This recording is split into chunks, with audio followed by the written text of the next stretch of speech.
नमस्कार मंडळी. आज आपल्या व्हिडिओमध्ये आपण अतिशय सुंदर अशी संघर्षाची कथा ऐकणार आहोत. ती कथा म्हणजे 2026 जी अकॅडमीची बॅच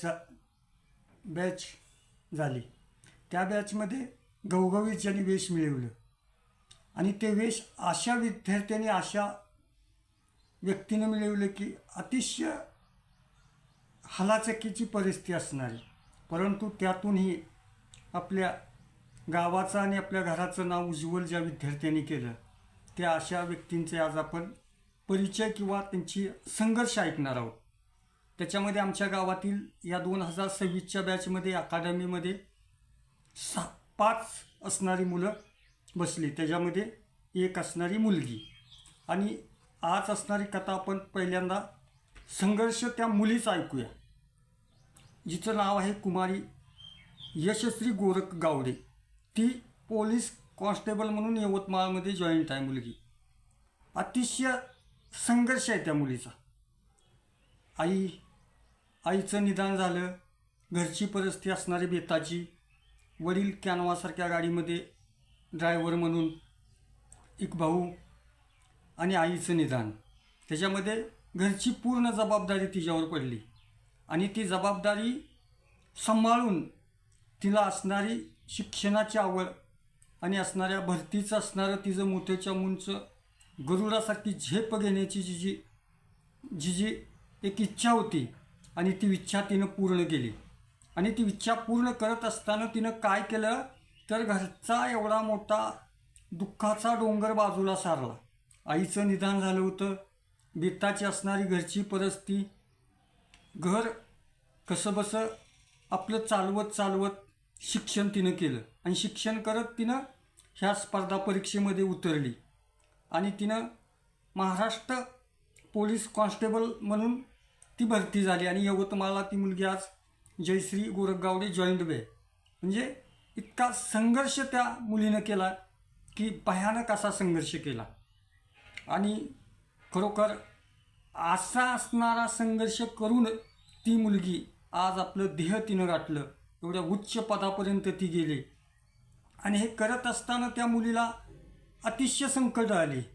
संकट म्हणजे काय, जो आई ही मायेचा आधार असते, आई ही घर असते, आई ही जिवंत घराचा एक वासा असतो. तो वासा जर एखाद्या घराचा ढळला गेला तर ते घर काय होतं, अधांतरी होतं, घर डगमगलं जातं, मोडतं. पण वाघिणीसारखी उभा राहिली आणि वाघिणीसारखी उभा राहून कुणाचा आश्रय न घेता स्वतःच्या हिमतीवरती त्या असणाऱ्या त्या स्पर्धे परीक्षेमध्ये उतरली आणि तिनं पोलीस कॉन्स्टेबलच्या असणाऱ्या भरतीमध्ये तिनं घवघवीत असं यश संपादन केलं. खरोखर त्या मुलीचं किती कौतुक करावं. आणि हे आवर्जून सांगावं असं का वाटतं तर ही मुलगी असणारी आमच्या गावगाड्यातली अनुसूचित जाती जमातीतली, म्हणजे एनटी, एक धनगर समाजातून येते. हा समाज आपल्याला माहीत आहे, मेंढपाळ समाज आहे. हा समाज एक वेळेस जर आपलं गाव सोडलं तर 6-6 महिने, वर्ष आपलं घर बघत नाही. आणि अशा समाजातून आलेली ती मुलगी यशश्री गोरख गावडे आहे.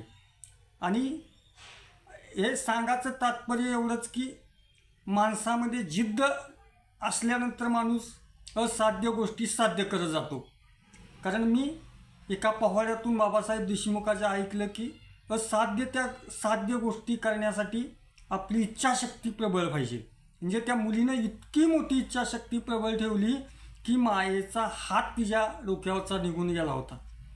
आणि एवढं असताना सुद्धा तिनं संघर्ष केला. आणि संघर्ष करून त्या मुलीनं काय केलं, त्या स्पर्धा परीक्षेमध्ये उतरली. आणि स्पर्धा परीक्षेमध्ये उतरल्यानंतर तिनं आपलं यश संपादित केलं. खरोखर गावासाठी तर नव्हे, तिच्या घरासाठी तर आदर्श आहे, पण हा गावासाठी सुद्धा तिनं मोठाच्या मोठा इतर मुलींसाठी आदर्श घालून दिलेला आहे. आणि त्या मुलीचं असंच तिला ईश्वरचरणी आणि आपण देवाकडे एवढंच मागू की तिला जास्तीत जास्त यश इथून पुढे तिच्या आयुष्यामध्ये घडो, तिची प्रगती होवो. आणि आत्ता जसं आपल्या गावाचं नाव तिनं, आमच्या कळमनचं गाव उज्ज्वल केलं तसंच तिनं जास्तीत जास्त आमच्या गावाचं नाव उज्ज्वल करावं एवढीच तिच्याकडून मी आशा करतो. आणि मंडळी, प्रत्येक ब्लॉकमध्ये असाच आमच्या गावातले मी तुम्हाला सांगितलं की 5 विद्यार्थी असणारे 2026च्या बॅचमध्ये या अकादमीमध्ये बसलेले आहेत. मग ते महाराष्ट्र पोलीस कॉन्स्टेबल असो, महाराष्ट्र सुरक्षा बल असो, राखीव दल असो, ह्या प्रत्येकाची गाथा मी तुम्हाला माझ्या शॉर्ट माध्यमच्या व्हिडिओतून टाकणार आहे. आणि असं असणारं यशश्री गोरख गावडेचं हे यश आहे. नावच तिचं यशश्री गोरख गावडे आहे आणि खरोखर नावाला साधेल अशी तिनं आपली कामगिरी केली आणि मुठीच्या मुठी उत्तंग अशी गरुड भरारी घेतली.